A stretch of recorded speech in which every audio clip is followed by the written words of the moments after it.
وہ ایک یتیم بچہ تھا۔ اس کے چچا نے اس کی پرورش کی تھی۔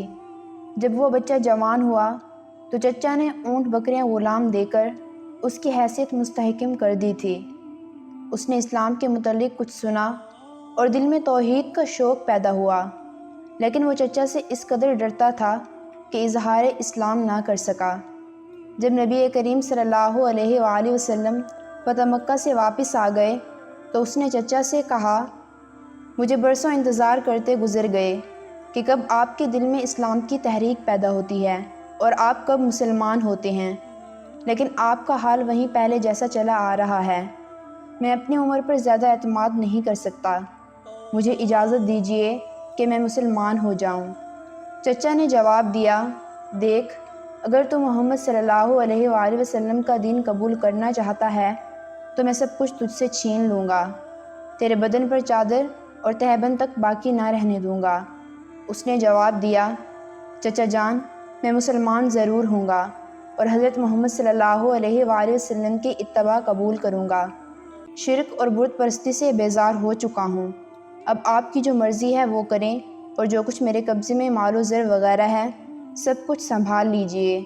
میں جانتا ہوں کہ ان چیزوں کو آخر ایک دن یہیں دنیا میں چھوڑ جانا ہے، اس لیے میں ان کے لیے سچے دین کو ترک نہیں کر سکتا۔ اس نے یہ کہہ کر ان کے کپڑے بھی لوٹا دیے اور ایک پھٹی پرانی چادر اوڑھ لی، پھر اپنی ماں کی خدمت میں حاضر ہوا اور کہا، میں مومن ہو گیا ہوں، نبی کریم صلی اللہ علیہ وآلہ وسلم کی خدمت میں جانا چاہتا ہوں۔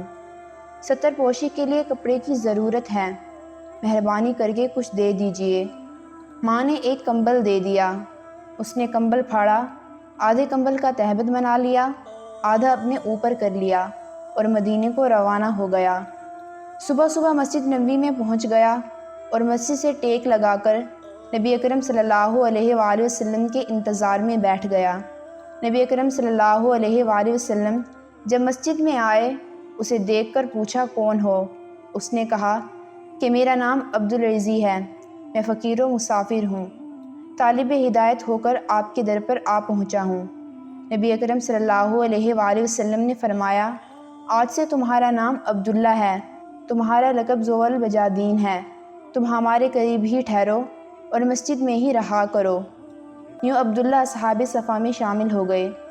نبی اکرم صلی اللہ علیہ وآلہ وسلم سے قرآن پاک سیکھنے اور دن بھر عجب ذوق و شوق اور خوش و نشاط سے پڑھا کرتے تھے۔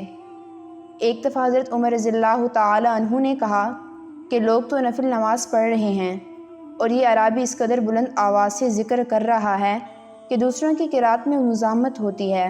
نبی اکرم صلی اللہ علیہ وآلہ وسلم نے فرمایا، اے عمر، اسے کچھ نہ کہو، یہ تو اللہ اور اس کے رسول صلی اللہ علیہ وآلہ وسلم کے لیے سب کچھ چھوڑ چھاڑ کر آیا ہے۔